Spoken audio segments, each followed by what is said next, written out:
Oi, gente. Meu nome é Brena Timba Freitas.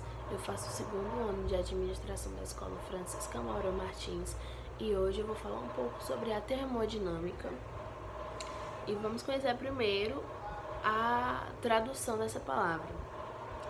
A palavra termodinâmica tem origem nos termos gregos terme, que significa calor, e dinamis, potência e força, sendo desta forma definida como campo da física que estuda calor em movimento, ou energia térmica em trânsito, e energia mecânica em movimento, que é o trabalho.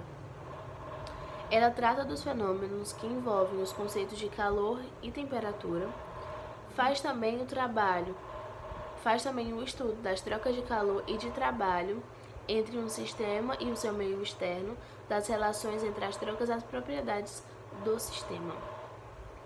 Quando se fala em termodinâmica, é necessário ressaltar as características dos estudos microscópicos e macroscópicos que podem ser feitos. Ao estudar a lei da termodinâmica, não convém fazer um estudo microscópico, pois envolveria um número gigantesco de partículas, átomos ou moléculas, se movimentando de forma desordenada, colidindo entre si e com a parede do recipiente que as cercam. Já a descrição macroscópica envolve poucos parâmetros e de fácil cálculo, que é o volume, a temperatura e a pressão, apenas esses três. O estudo das leis da termodinâmica faz, portanto, uma descrição macroscópica, sempre envolvendo um número grande de partículas, a fim de se fazer uma média dos muitos movimentos que acontecem no mundo microscópico, possuindo assim um caráter estatístico. Sabemos também que as leis da termodinâmica surgiram como leis empíricas, com características fenomenológicas, e apenas mais tarde surgiram a mecânica e a termodinâmica estatísticas, oferecendo um estudo microscópico das leis. Agora eu vou explicar um pouco sobre a primeira lei da termodinâmica. A primeira lei da termodinâmica trata do princípio de conservação da energia de forma quantitativa. Num processo termodinâmico, a energia total é conservada, de modo que a variação de energia interna, que é conhecido pelo ΔU, de um sistema é a diferença entre calor, que é o Q, trocado com o meio, e o trabalho, que é o T, realizado pelo sistema na vizinhança, por meio de uma força. Então, a fórmula para se encontrar é ΔU igual a Q menos T, apenas isso. Mas em resumo, jamais um sistema pode criar ou destruir uma energia. Nada se some, tudo se transforma. Segunda lei da termodinâmica agora. A segunda lei da termodinâmica faz uma análise qualitativa do processo termodinâmico.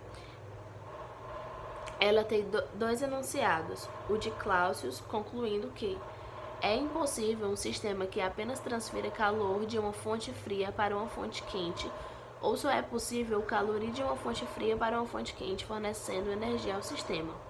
E o enunciado de Kelvin, que em resumo diz: em uma transformação cíclica, é impossível transformar toda a energia térmica, o calor, recebida de uma única fonte quente, uma energia mecânica, o trabalho.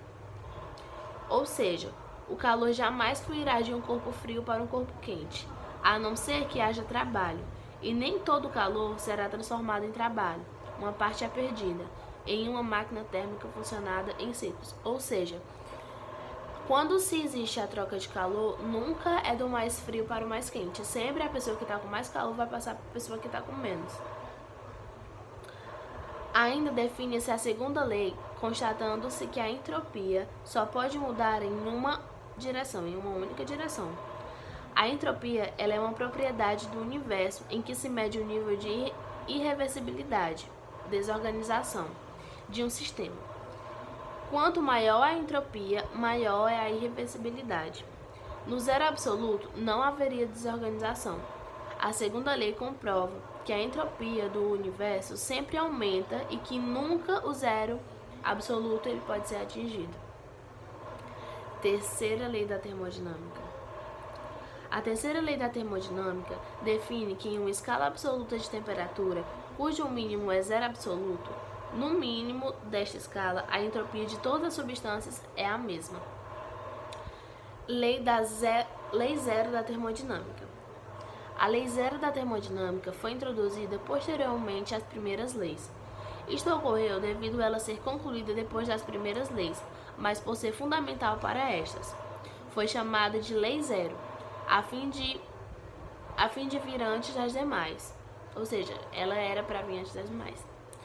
Esta lei define que, havendo dois sistemas que estão em equilíbrio térmico com o terceiro sistema, então esses dois sistemas estarão em equilíbrio térmico entre si. É o que acontece com o termômetro, por exemplo. Para saber se dois objetos têm a mesma temperatura, basta medir ambos com o termômetro. Havendo a mesma marcação, eles estarão em equilíbrio térmico entre si. Lembrando que equilíbrio térmico é a igualdade entre temperaturas. Se estão iguais, estão em equilíbrio, estão certinhos. E foi isso. Obrigada.